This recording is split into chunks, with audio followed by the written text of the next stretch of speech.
Hello दोस्तों, नमस्कार। आज की वीडियो में हम लेकर आए हैं हिंदी मुहावरे।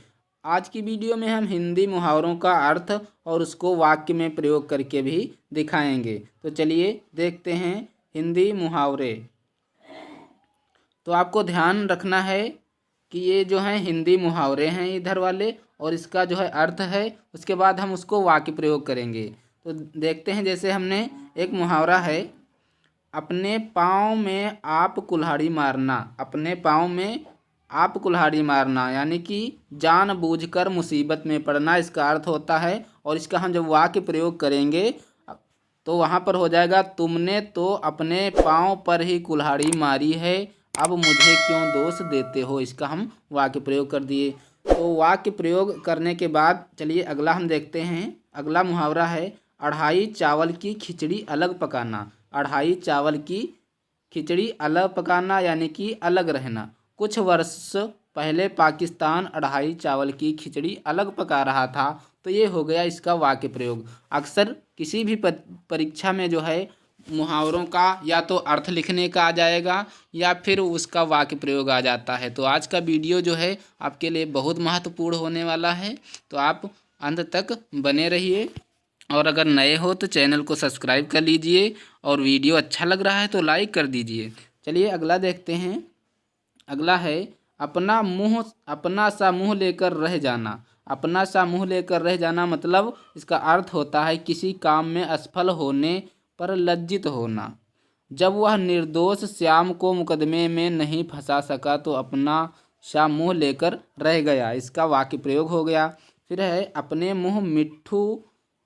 मुँह मियाँ मिट्ठू बनना। अपनी बढ़ाई अपने आप करना। जैसे अपने मुँह मियाँ मिट्ठू बनने को समाज में इज्जत नहीं मिलती है। ये हो गया इसका वाक्य प्रयोग। इसके बाद है, अरमान निकालना। अरमान निकालना मतलब हौसला पूरा कर लेना। बेटे की शादी में बाबू साहेब ने अपने दिल के अरमान निकाल लिए, मतलब अपना हौसला पूरा कर लिया। ये जो है इसका वाक्य प्रयोग हुआ। इसके बाद हम दूसरा है मुहावरा, अरमान रहना या रह जाना, इच्छा पूरी ना होना। अभी जिस प्रकार से अरमान निकालना मतलब हौसला पूरा हो जाना, और अरमान रहना मतलब इच्छा अधूरी रहना, इच्छा पूरी ना होना। तो इसमें है वाक्य प्रयोग करेंगे इसका, तो हम, इकलौते बेटे के अचानक मर जाने से उस गरीब के सारे अरमान रह गए। इसके बाद है, आंख उठाकर ना देखना। आंख उठाकर ना देखना तो ध्यान ना देना या तिरस्कार करना। मैं उसके पास काम के लिए गया था परंतु उसने मुझे आंख उठाकर भी नहीं देखा। तो ये हो गया इसका वाक्य प्रयोग। अब है, आंख का कांटा होना। आंख का कांटा होना मतलब खटकना या शत्रु होना। अपनी काली करतूतों के कारण वह पड़ोसियों की आंख का कांटा हो गया है। ये हो गया इसका वाक्य प्रयोग। इसके बाद है, आंख का काजल चुराना। आंख का काजल चुराना मतलब सफाई के साथ चोरी कर लेना। इसका जो है अर्थ होता है, इतने लोगों के बीच से घड़ी गायब, चोर ने तो जैसे आँखों का काजल ही चुरा लिया हो। यह इसका हमने वाक्य प्रयोग किया। इसके बाद है, आँख का तारा या आँख की पुतली बहुत प्यारा होना, मतलब आँख का तारा होना। वाक्य प्रयोग इसका हम करेंगे तो, यह बच्चा मेरी आँखों का तारा है। तो ये हो गया वाक्य प्रयोग। फिर इसके बाद है, आँख दिखाना। अब आँख दिखाना मतलब क्रोध से देखना या रोकना या फिर धमकाना। जैसे आँख दिखा दी आपको, आप किसी को, तो वहाँ पर क्या होता है, या तो आप उसे धमका रहे हैं या क्रोध से देख रहे हैं या उसे किसी कार्य को करने को रोक रहे हैं। गलती भी करते हो और ऊपर से आँखें भी दिखाते हो। यह जो है इसका वाक्य प्रयोग है। इसके बाद है, आँखों में धूल झोंकना। आँखों में धूल झोंकना मतलब सरेआम धोखा देना। हम देख रहे हैं कि आप गलती कर रहे हो लेकिन हमें धोखा दे रहे हो। इसके बाद हम इसका वाक्य प्रयोग करेंगे तो, परीक्षक की आंखों में धूल झोंककर कुछ विद्यार्थी अच्छे अंक पा तो जाते हैं परंतु इससे उन्हें जीवन में सफलता नहीं मिलती। इसके बाद है, आँखों पर चढ़ना। अब आँखों पर चढ़ना मतलब पसंद आ जाना, किसी चीज़ के लिए लोभ होना। मतलब जैसे कि कहेंगे कि वो हमारी आँखों पर चढ़ गया है, मतलब हम उसे बहुत पसंद करने लगे हैं। अब जैसे वाक्य प्रयोग इसका करेंगे, तुम्हारी घड़ी चोर की आंखों पर चढ़ गई थी इसलिए मौका पाते ही उसने चुरा लिया। मतलब चोर को आपकी घड़ी पसंद आ गई थी इसलिए उसने चुरा लिया। इसके बाद है, आंखें फेर लेना। आंखें फेर लेना मतलब पहले जैसा व्यवहार ना रखना। जब से उसे अफसरी मिली है उसने माँ बाप यार दोस्त सबसे आंखें फेर ली है। तो आंखें फेरना का मतलब पहले जैसा व्यवहार ना रह जाना। इसके बाद है आंखें बिछाना। अब आंखें बिछाना मतलब प्रेम से स्वागत करना या बाट जोहना। तुम्हारी राह में आंखें बिछाए कब से बैठा हूँ, तुम जल्द आ जाओ। इसके बाद है आंखों में पानी ना होना। अब आंखों में पानी ना होना मतलब बेहया हो जाना या बेशर्म हो जाना। जैसे बेईमान लोगों की आंखों में पानी नहीं होता है। इसके बाद है आंखों में खून उतरना। आंखों में खून उतरना मतलब अत्यधिक क्रोध हो जाना। जयचंद को देखते ही महाराज पृथ्वी की आंखों में खून उतर आया। इसके बाद आंखों में गड़ना या चुभना, बुरा लगना या पसंद आना। तुम्हारी कलम मेरी आंखों में गड़ गई है, इसे तुम मुझे दे दो। आंखों में चर्बी छाना। आंखों में चर्बी छाना मतलब घमंड हो जाना किसी बात का। दौलत हाथ में आते ही उसकी आंखों में चर्बी छा गई और वह अपने रिश्तेदारों से बुरा व्यवहार करने लगा। फिर आंखों का लाल करना। आंखें मतलब आंखें लाल करना, इसका अर्थ होता है क्रोध से देखना। आंखें लाल मत करो, इससे मैं डरने वाला नहीं हूँ, मतलब क्रोध से मैं तुम्हारे डरने वाला नहीं हूँ। इसके बाद है आंखें सेकना। आंखें सेकना मतलब दर्शन का सुख उठाना। बहुत से नवयुवक तो मेले ठेले में सिर्फ आंखें सेकने ही आते हैं, मतलब सिर्फ आँखों का लाभ लेने आते हैं, मतलब सिर्फ दर्शन करने आते हैं या फिर दर्शन का सुख उठाने आते हैं। इसके बाद है आँच ना आने देना। आँच ना आने देने का अर्थ होता है थोड़ा भी आघात ना होने देना। इस झमेले में मेरे दोस्त रवि ने मुझ पर आँच, जरा सी भी आँच नहीं आने दी। जैसा कहा भी जाता है कि मैं तुम पर आँच नहीं आने दूंगा चाहे कुछ भी हो जाए। इसके बाद है दाल आटे का भाव मालूम होना, मतलब कठिनाइयों का ज्ञान होना। अब इसका हम वाक्य प्रयोग करेंगे तो तुम्हारे ऊपर जब जिम्मेदारियां आएंगी तब तुम्हें आटे दाल का भाव मालूम होगा, मतलब तब तुम्हें कठिनाइयां महसूस होंगी कि क्या कठिनाइयां होती हैं। इसके बाद आंसू पीकर रह जाना। अब आंसू पीकर रह जाना मतलब दुख अपमान को बर्दाश्त कर लेना। सबके सामने जली कटी सुनकर भी वह आंसू पीकर रह गया, ये है इसका वाक्य प्रयोग। इसके बाद है आकाश के तारे तोड़ लाना। आकाश के तारे तोड़ लाना या आकाश से तारे तोड़ लाना मतलब असंभव कार्य कर देना। अब आकाश से तारे कोई थोड़ी न तोड़ सकता है, इसलिए वहाँ पर असंभव कार्य है, इसका अर्थ जो होगा असंभव कार्य। तुम्हें नौकरी क्या मिली, लगता है आकाश के तारे तोड़ लाए हो। इसके बाद है आकाश पाताल करना। आकाश पाताल एक कर देना मतलब बहुत परिश्रम करना, खूब परिश्रम करना। तुम्हें नौकरी दिलाने के लिए विकास ने आकाश पाताल एक कर दिया, मतलब बहुत मेहनत की। अगर आग पर पानी डालना मतलब शांत करना। दोनों मित्रों के बीच काफ़ी गर्मा गर्मी हो गई थी, पर दीदी की बातों ने आग पर पानी डाल दिया, ये हो गया इसका वाक्य प्रयोग।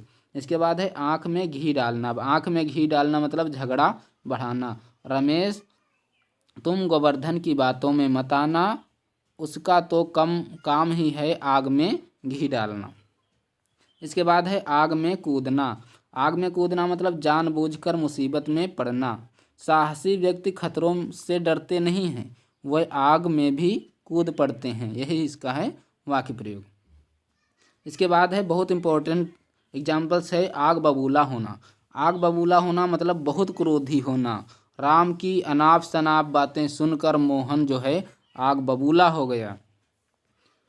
आग लगने पर कुआं खोदना। आग लगने पर कुआं खोदना इसका अर्थ होता है विपत्ति आ जाने पर प्रतिकार का उपाय खोजना, मतलब पहले कुछ नहीं सोचे और जब विपत्ति आ गई तब उपाय सोचने चले हो। इसका वाक्य प्रयोग हम करेंगे कि बीमारी की इस अंतिम अवस्था में दूर शहर से डॉक्टर बुलाने की बात सोचना आग लगने पर कुआं खोदने जैसा है। मतलब अगर आप बीमार हो गए हो और अंतिम सांसें चल रही हैं, तब अगर आप दूर शहर से डॉक्टर बुलाने की बात करते हो तो आग में कुआं आग लगने पर कुआं खोदने के समान ही है, क्योंकि जब तक डॉक्टर आएंगे तब तक हो सकता है आपकी सांसें रुक भी गई हों। आटा गीला करना मतलब घाटा लगना, किसी चीज़ में घाटा लग जाना। औने पौने दामों में इन्हें बेचकर क्यों अपना आटा गीला कर रहे हो। इसके बाद है आधा तीतर आधा बटेर, मतलब बेमेल या बेढंगा। जैसे परिश्रम पश्चिमी सभ्यता ने भारतीय सभ्यता संशोधित करो आधा तीतर आधा बटेर बना दिया है, मतलब बेमेल करना किसी चीज़ को। इसके बाद है आपे से बाहर होना। आपे से बाहर होना मतलब क्रोधित होना। इतनी सी बात पर ही मास्टर साहब आपे से बाहर हो गए, मतलब आग बबूला हो गए या फिर गुस्सा हो गए या क्रोधित हो गए। आबरू पर पानी यानी कि प्रतिष्ठा नष्ट होना। तुम्हारी बेवकूफ़ी के कारण ही मेरी आबरू पर पानी फिर गया। इसके बाद है आबरू पर पानी फिरना के बाद है आवाज़ उठाना। आवाज़ उठाना मतलब विरोध करना। सरकार के खिलाफ आवाज़ उठाना एक साधारण बात हो गई है। ये हो गया इसका वाक्य प्रयोग। अब आसमान सिर पर उठाना। आसमान सिर पर उठाना मतलब उपद्रव करना। इतनी छोटी सी बात पर उसने आसमान पर सिर उठा लिया। क्या कर लिया? उपद्रव उठा लिया। आसमान से बातें करना। इसके बाद है आसमान से बातें करना मतलब बहुत ऊंचा होना। देवघर के मंदिर का शिखर आसमान से बातें कर रहा है। इसके बाद है आस्तीन का सांप होना मतलब मित्र के रूप में शत्रु होना। आस्तीन का सांप होना मतलब मित्र के रूप में शत्रु होना। उस पर कभी भरोसा मत करना, वह तो आस्तीन का सांप है। मतलब एक तरफ मित्रता भी करते हो और दूसरी तरफ आप उसके बारे में बुरा भी सोचते हो। वक्त पड़ने पर आप उसे सांप जैसा व्यवहार भी कर सकते हो। इधर उधर करना। इधर उधर करना मतलब टाल मटोल करना, इसका अर्थ होता है अब ज़्यादा इधर उधर करना बंद करो, चुपचाप मेरी पुस्तक मुझे लौटा दो। ये हो गया इसका वाक्य प्रयोग। इसके बाद है इधर की दुनिया उधर होना, यानी कि अनहोनी बात होना। चाहे इधर की दुनिया उधर हो जाए, मैं तुम्हारे यहाँ नहीं जाने वाला हूँ। ये हो गया इसका वाक्य प्रयोग। इसके बाद है ईंट से ईंट बजाना। अब ईंट से ईंट बजाना मतलब अंतिम दम तक लड़ते रहना या लड़ना या बर्बाद होना। मैं उसकी ईंट से ईंट बजा दूंगा पर हार नहीं मानूंगा। क्या होगा? पर हार नहीं मानूंगा। इसके बाद है ईंट का जवाब पत्थर से देना। ईंट का जवाब पत्थर से देना मतलब दुष्टों के साथ दुष्टता का व्यवहार करना, मतलब जैसे को तैसा। वे लोग हमारे आदमियों को पीट कर 30 मारखा बने घूमते हैं यहाँ पर, यह नहीं जानते कि हमें भी ईंट का जवाब पत्थर से देना आता है। ये हो गया इसका वाक्य प्रयोग। ईद यानी कि दूज का चांद होना या ईद का चांद होना, मुश्किल से दिखाई देना। जैसे बहुत दिनों से मिले नहीं मोहन, तुम तो आजकल ईद के चांद हो गए हो, मतलब बहुत दिनों बाद दिखाई देना। जिस प्रकार से ईद का चांद बहुत दिनों बाद दिखाई देता है, उसी प्रकार आज अब तुम भी मोहन आज बहुत दिन बाद दिखाई दिए हो। इसके बाद है उड़ती खबर। उड़ती खबर मतलब अफवाह। यह उड़ती खबर है, इस पर विश्वास मत करना है, पत करना नहीं है। उल्लू का पट्ठा। अब उल्लू का पट्ठा मतलब निरा बेवकूफ़, महा बेवकूफ़। जैसे उस जैसा उल्लू का पट्ठा भी कहीं अक्ल में काम लाती है, अक्ल से काम लेती है। इसके बाद है उल्लू बनाना। उल्लू बनाना मतलब बेवकूफ़ बनाना। उसे तुम उल्लू नहीं बना सकते, वह बड़ा चतुर है। तो ये हो गया इसका वाक्य प्रयोग। इसके बाद है उल्लू सीधा करना। अब उल्लू सीधा करना मतलब काम निकाल लेना। नेताजी की खुशामद करके आखिर उसने अपना उल्लू सीधा कर लिया। इसके बाद 50 नंबर जो मुहावरा है, उधेड़ बुन में पढ़ना। उधेड़ बुन में पढ़ना मतलब सोच विचार में पढ़ना, कि कुछ सोचने लगना, मतलब उधेड़ बुन में पढ़ना। अचानक किसी समस्या के आ जाने पर कोई भी व्यक्ति उधेड़ बन में पड़ जाता है। उधेड़ बन मतलब सोच में पड़ जाता है, इसका अर्थ होता है सोच में। उल्टी गंगा बहाना। अब उल्टी गंगा बहाना मतलब असंभव काम करना। असंभव काम मतलब इस गधे को पढ़ाना उल्टी गंगा बहाने के समान है। उल्टे अस्तुरे से मुड़ना। मूर्ख बनाकर ठगना। उल्टे अस्तुरे से मुड़ना मतलब मूर्ख बना लिया हमको, कि उल्टे अस्तुरे से वही कैसे काम हो सकता है। इसका वाक्य प्रयोग जब हम करेंगे तो उस ठग ने आज मुझे उल्टे अस्तुरे से मुड़ लिया, मुड़ लिया मतलब ठग लिया, मूर्ख बनाकर ठग लिया। उंगली पकड़कर पहुंचा पकड़ना, उंगली पकड़कर पहुंचा पकड़ना, थोड़ा सा लेकर पूरा लेने की इच्छा करना, मतलब उंगली पकड़े हो और पूरा पाने की कोशिश कर रहे हो। मोहनलाल से सावधान रहना ही अच्छा है, वह उंगली पकड़कर पहुंचा पकड़ने वाला आदमी है। मतलब पहले उंगली पकड़ेंगे, उसके बाद जो है आप थोड़ा से पकड़ने के बाद, जैसे कि होता है कि अगर आप किसी को बैठने को दे दो आप, तो वो लेटने को भी सोचने लगता है। उंगली पर नाचना नचाना मतलब वश में करना किसी को, अपने अधीन हूँ, इसका मतलब यह नहीं कि आप हर समय मुझे उंगली पर नचाते रहें। इसके बाद है ना उधी का लेना ना माधव को देना, मतलब ना उद्धव का लेना ना माधव को देना, मतलब किसी से कोई संबंध ही नहीं रखना, चाहे जो हो। श्याम है खरा आदमी, वह ना उद्धव का लेता है ना माधव को देता है। एड़ी चोटी का पसीना एक करना, मतलब बहुत मेहनत कर देना। इस काम को समय पर पूरा करने के लिए उस एड़ी का पसीना एक करना पड़ा। इस काम को समय पर पूरा करने के लिए उसे एड़ी चोटी का पसीना एक करना पड़ा, मतलब बहुत मेहनत करनी पड़ी। इसके बाद है एक आंख ना भाना। एक आंख ना भाना इसका अर्थ होता है जरा भी अच्छा ना लगना, जरा भी अच्छा ना लगना। इसका वाक्य प्रयोग हम करेंगे तो अपनी बेटी के साथ तुम्हारा ऐसा दुर्व्यवहार मुझे एक आंख भी नहीं भाता है, मतलब आप हमें जरा भी अच्छा नहीं लगता है कि आप ऐसा व्यवहार अपनी बेटी के साथ करते हैं। एक एक 11 होना, एक एक 11 होना मतलब एकता के सूत्र में बंधकर शक्तिशाली होना। शत्रुओं ने दो भाइयों को खूब सताया, लेकिन जब वे दोनों भाई मिलकर एक एक 11 हो गए, तब वे अपने शत्रुओं का डट कर मुकाबला करने लगे। एक एक 11 होना मतलब एक सूत्र में बन जाना, इकट्ठा हो जाना और शक्तिशाली हो जाना। इसके बाद है 59 नंबर एक टांग पैर पर खड़ा रहना। एक टांग या फिर एक पैर पर खड़ा रहना, काम करने के लिए सदा तैयार रहना, मतलब जैसे ही कोई काम आया आप करने को तैयार हो गए, मतलब एक टांग पर आप खड़े रहते हैं उस कार्य को करने के लिए। अब इसका हम वाक्य प्रयोग करेंगे तो जब तक बहन की शादी संपन्न नहीं हुई, भूषण एक टांग पर खड़ा रहा। एक टांग पर खड़ा रहा मतलब काम करने के लिए सदैव तैयार रहा कि ये काम हो जाए वो काम हो जाए।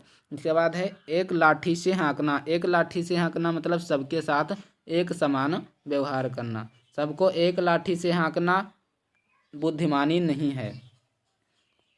इसके बाद है एक हाथ से ताली ना बजना। एक हाथ से ताली ना बजना मतलब बिना सहयोग के, इसका अर्थ होता है कि बिना सहयोग के काम का नहीं होना। एक हाथ से ताली नहीं बजती, गलती दोनों की होती है, मतलब बिना सहयोग के काम जो है, इसका अर्थ होता है बिना सहयोग के काम नहीं होता है। इसके बाद है ऐसी तैसी करना। ऐसी तैसी करना मतलब बेइज्जती करना। सबके सामने ही देवेंद्र ने बड़े भाई की ऐसी तैसी कर दी। ऐसी तैसी कर दी मतलब बड़ी बेइज्जती कर दी। इसके बाद है ओखल में सिर देना। ओखल में सिर देना मतलब ओखल समझते हो जिसमें धान कूटा जाता है, वहाँ पर सिर देना, मतलब वहाँ पे आप सिर दोगे तो क्या हो जाएगा, सिर जो है फूट जाएगा। जानबूझकर मुसीबत में पड़ना मतलब ओखल में जब आप सिर दे दोगे तो जानबूझकर आपको मुसीबत हो जाएगी। अब इसका हम वाक्य प्रयोग करेंगे तो जब ओखल में सिर दे दिया है तब मूसल की क्या परवाह, मतलब हमने जानबूझकर मुसीबत ले ही ली है तो अब काहे की परवाह करना। इसके बाद है अवधि खोपड़ी का होना। अवधि खोपड़ी का होना इसका जो अर्थ है मूर्ख होना होता है। क्या होता है, मूर्ख होना। उसे समझाना भी बेकार है, वह बिल्कुल औंधी खोपड़ी का आदमी है। औंधी खोपड़ी का आदमी है मतलब बिल्कुल मूर्ख आदमी है। इसके बाद चलिए हम देखते हैं। इसके बाद है 65 नंबर है औंधे मुँह गिरना। औंधे मुँह गिरना मतलब बुरी तरह धोखा खाना।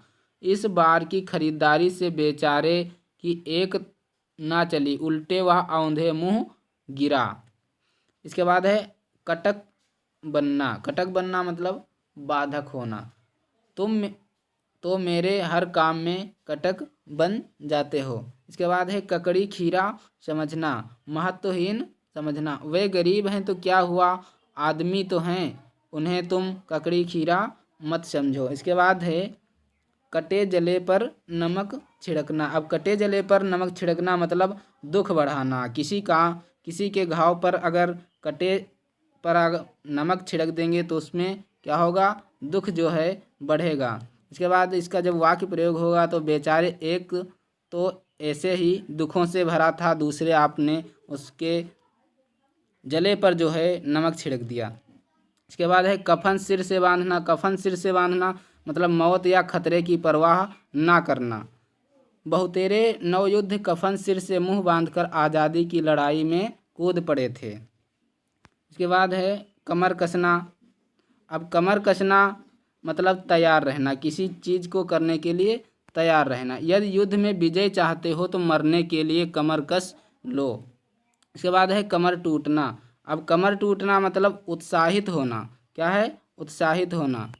तो सीमा संघर्ष में अपनी सैनिक सामान को बर्बाद देख कर पाकिस्तानी फौज की कमर टूट गई। इसके बाद है कलेजे का टुकड़ा होना, बहुत प्यारा होना। सौमित्र अपनी माँ के कलेजे का टुकड़ा था। इसके बाद है कलेजा चीर कर दिखाना। कलेजा चीर कर दिखाना इसका जो अर्थ होता है पूरा विश्वास देना, मतलब कोई कपट ना रखना, पूरा जो है विश्वास रखना। तुम्हारे लिए दिल से कितना प्यार है यह मैं कलेजा चीर कर दिखा सकता हूँ। इसके बाद है कलेजा टूक टूक होना। अब कलेजा टूक टूक होना मतलब बहुत दुख होना या बहुत दुखी होना। कैकेयी की बात सुनते ही महाराजा दशरथ का जो कलेजा है टूक टूक हो गया, मतलब बहुत दुखी हो गए राजा दशरथ। इसके बाद 75 नंबर है कलेजा ठंडा होना। अब कलेजा ठंडा होना मतलब संतोष होना, किसी कार्य को करने के बाद संतोष मिलना, कार्य का पूरा हो जाने के बाद। राम के वन जाते ही दासी मंथरा का कलेजा ठंडा हो गया। अब कलेजा ठंडा हो गया मतलब उसे जो है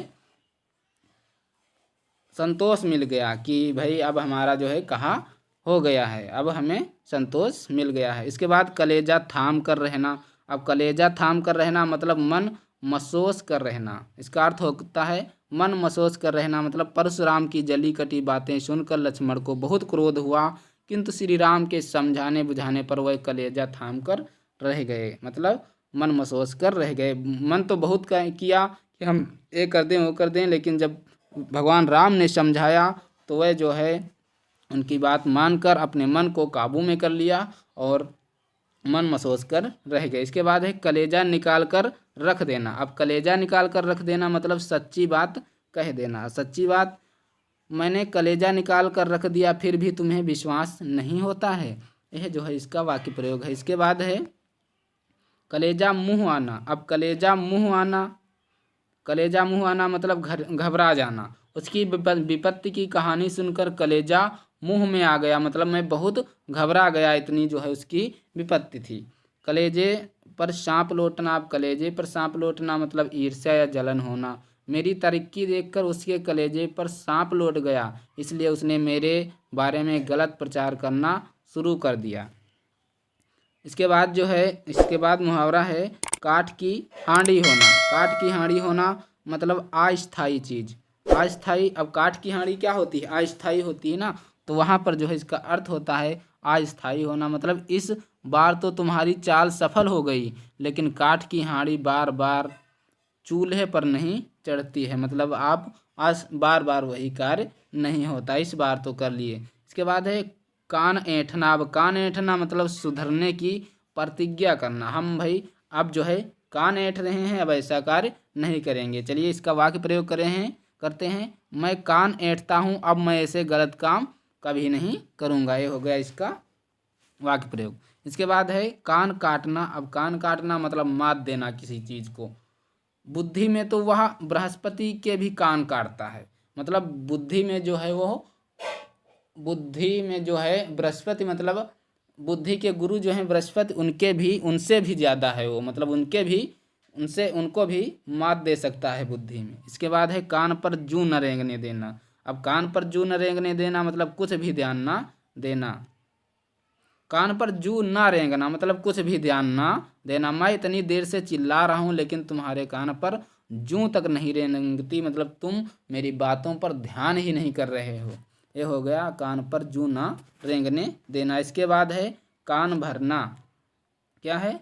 कान भरना। अब कान भरना का अर्थ होता है शिकायत करना। आज कई दिनों से वह मुझसे बात तक नहीं करता, लगता है कि किसी ने मेरे विरुद्ध उसके कान भर दिए हैं। कान भर दिए मतलब मेरी जो है बुराई कर दी है किसी ने, या फिर मेरी शिकायत कर दी है। इसके बाद है कान में तेल डालकर बैठना। कान में तेल डालकर बैठना मतलब ध्यान ना देना। कान में तेल डालकर बैठना मतलब ध्यान ना देना। इतनी देर से बुला रहा था लेकिन तुमने तो कान में तेल डाल कर बैठे हो कि मेरी बात का ध्यान ही नहीं देते हो। इसके बाद काम आना। काम आना मतलब वीर गति को प्राप्त होना। नेफा की लड़ाई में चीन के बहुतेरे सिपाही काम आ गए। काम आ गए मतलब जब लड़ाई हुई तो वहाँ पर जो है बहुत से सिपाहियों ने अपनी वीर गति को दिखाया और वीर गति को प्राप्त हो गए और वो काम आ गए। इसके बाद है काम तमाम करना। अब काम तमाम करना मतलब मार डालना, किसी चीज़ का काम ही तमाम कर देना। शिवाजी ने अपने बघनखे से अफजल खां का काम तमाम कर दिया। इसके बाद है कीचड़ उछालना। कीचड़ उछालना मतलब निंदा करना, बदनाम करना। भले आदमियों पर व्यर्थ कीचड़ उछालने की तो उसकी पुरानी आदत है। अब कीचड़ उछालना मतलब किसी को भी बदनाम करना, उसकी निंदा करना हर वक्त। इसके बाद है कील कांटे से दुरुस्त होना। अब कील कांटे से दुरुस्त होना मतलब कील क्या है? कांटे से भी दुरुस्त है, अच्छी तरह से तैयार होना।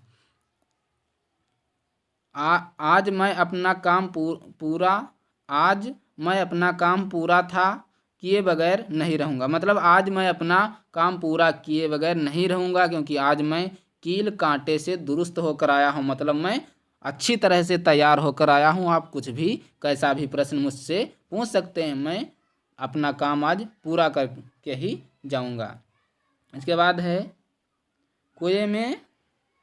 कुएं में भांग पड़ना मतलब सबकी बुद्धि मारी जाना। क्योंकि जब कुएं में भांग पड़ जाएगी तो जो भाई पानी पिएगा उसको नशा चढ़ेगा, और जब नशा चढ़ेगा तो सबकी जो है क्या होगी? बुद्धि मारी जाएगी।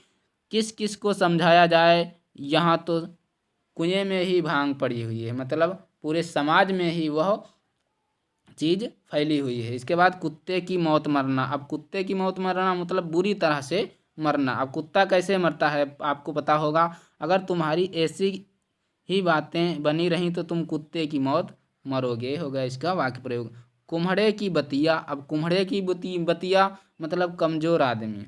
कुम्हड़े की बतिया मतलब कमज़ोर आदमी या कद्दू की बतिया। इसके बाद रमेश ने नरेश को बिल्कुल कुम्हड़े की बतिया ही समझ लिया है। बात बात में उसे धमकाते रहते हैं कि वह कमज़ोर आदमी हुआ कुछ नहीं कर सकता है। कोहराम मचाना मतलब खूब रोना पीटना। बंगाली बाबू की मौत की खबर आते ही उनके घर में कोहराम मच गया। इसके बाद है कौड़ी का तीन होना। अब कौड़ी का तीन होना मतलब बहुत सस्ता होना, बेकदर होना। तुम जैसे आवारा के साथ रहकर भी वह कौड़ी का तीन हो गया है। इसके बाद खबर लेना। अब खबर लेना मतलब दंड देना, देखभाल करना। इसके बाद है राम प्रसाद, तुम्हारी काफ़ी शिकायतें सुनने को मिल रही हैं। आज शाम को मैं तुम्हारी खबर लूँगी, मतलब दंड दूंगी या फिर तुम्हें देख लूँगी कि कैसे हो तुम। बहुत तुम्हारी शिकायतें मिल रही हैं। इसके बाद 96 नंबर है खाक उड़ाते फिरना। खाक उड़ाते फिरना मतलब भटकना किसी चीज़ की। अपनी सारी जमा पूंजी बर्बाद करके वह खाक उड़ाते फिर रहे हैं, मतलब इधर उधर भटक रहे हैं। खाक में मिलना मतलब बर्बाद हो जाना। वह तो खाक में मिल गया, मतलब खुद की बुराई करोगे तो खाक में मिल जाओगे। खिलखिला पड़ना। खिलखिला पड़ना इसका अर्थ होता है मुहावरे का खुश होना, खुलकर हंस पड़ना। खिलौनों को देखते ही गुड़िया रानी खिलखिला पड़ी। इसके बाद है खुशामदी टट्टू होना। खुशामदी टट्टू होना मतलब चापलूस होना इसका अर्थ होता है। तुम्हारी क्या, तुम तो खुशामदी टट्टू हो, किसी ना किसी तरह अपना काम करवा ही लोगे। मतलब चापलूस हो, किसी न किसी तरह से काम करवा ही लोगे, अच्छी बुरी बातें बताकर उसको। तो ये होता है खुशामदी टट्टू होना। इसके बाद है खून की नदी बहाना। अब खून की नदी बहाना का अर्थ होता है बहुत मार काट करना। बहुत मारकाट करना, क्रूर नादिर शाह ने दिल्ली में खून की नदियां बहा दी। क्या हुआ? खून की नदियां बहा देना मतलब बहुत मारकाट करना। इसके बाद है खून खौलना। अब खून खौलना मतलब बहुत क्रोध में आ जाना। इसका अर्थ हुआ खून खौलने का मतलब बहुत क्रोध में आ जाना। दुशासन द्वारा द्रौपदी को अपमानित होते देखकर भीम का खून खौलने लगा, मतलब वह बहुत क्रोधित में आने लगे, क्रोधित में आने लगे। खेत आना मतलब लड़ाई में मारा जाना। 1971 के युद्ध में पाकिस्तान के हजारों सैनिक खेत आए। खेत आए मतलब मारे गए। खाली पुलाव पकाना। अब खाली पुलाव पकाने का अर्थ होता है बेसिर पैर की बातें करना। बेसिर पैर की बातें करना, असंभव बातें सोचना। कुछ काम भी करोगे या सिर्फ खाली पुलाव ही पकाते रहोगे, मतलब ऐसे ही सिर्फ बातें ही करोगे कि कुछ और भी करोगे। इसके बाद है गड़े मुर्दे उखाड़ना। अब गड़े मुर्दे उखाड़ना मतलब पुरानी बातें सामने लाना। मेरा काम गड़े मुर्दे उखाड़ना नहीं है, लेकिन पूरी बात समझने के लिए इस घटना का इतिहास तो बताना ही होगा। यह जो है इसका वाक्य प्रयोग हुआ। इसके बाद है गड्ढे खोदना। गड्ढे खोदना मुहावरे का अर्थ होता है दूसरे के नुकसान के लिए जाल बिछाना। दूसरे के नुकसान के लिए जाल बिछाना मतलब गड्ढे खोद देना और फिर वो इंसान आएगा वहाँ में गिर जाएगा उसमें और उसको नुकसान हो जाएगा। जो दूसरे के लिए गड्ढा खोदता है वह उसमें खुद गिरता है। अब भाई जिस दूसरे के लिए गड्ढा खोदोगे तो खुद भी एक दिन गिर जाओगे उस गड्ढे में। तो यह हो गया इसका वाक्य प्रयोग। उसके बाद है गहरी छनना। गहरी छनना मतलब गाढ़ी मित्रता होना। इन दिनों राम और श्याम की गहरी छन रही है। गहरी छन रही है मतलब बहुत ही गाढ़ी मित्रता बन गई है। इसके बाद है गांठ बांधना। अब गांठ बांधने का अर्थ होता है अच्छी तरह याद करना। पिताजी की सीख गांठ बांध लो, नहीं तो बाद में बहुत पछताओगे। गांठ का पूरा होना, यह हो गया इसका अर्थ। यानी कि पिताजी की